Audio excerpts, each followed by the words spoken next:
Have you ever said no to something and then immediately felt guilty about it? Maybe you started explaining yourself or apologizing more than necessary. For a lot of people, saying no doesn't just feel uncomfortable, it feels wrong.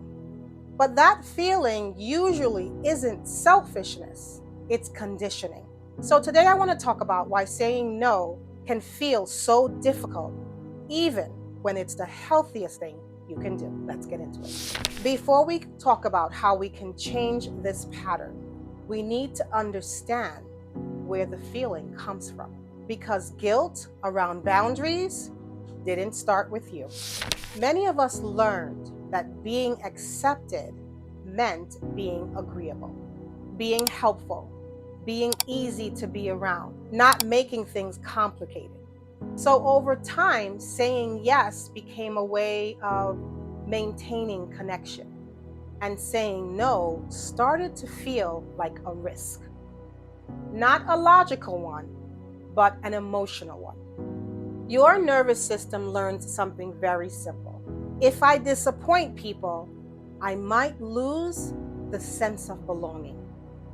So when you say no now, your body reacts as if something important is at stake, even when you know it doesn't make any logical sense. I'm curious about something. When you say no to someone, what shows up first? Is it guilt? Is it anxiety? Is it overthinking? Let me know in the comments. Now, here's where things can get confusing for a lot of people. Because guilt that shows up doesn't actually mean that you did something wrong. Guilt is supposed to be a signal that we did something wrong or that we caused harm. But when it comes to boundaries, that feeling is often conditioned guilt. It's the discomfort of doing something unfamiliar. Your body is reacting to the shift, not to the wrongdoing. Think about it this way. If you've spent years saying yes to things automatically, when you set up that boundary, it's going to feel very uncomfortable at first. Your nervous system hasn't learned yet that this is safe.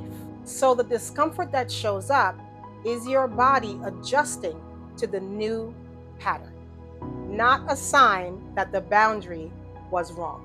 But even when we understand this logically, something still happens. Many people say no and then immediately try to soften it. They explain, they apologize, they try to add extra details so the other person would feel more comfortable. Not because the boundary was invalid, but because the discomfort of someone else feeling disappointed is very hard for us to sit with. So the explanation becomes a way to reduce the discomfort. But here's something that's very important to remember.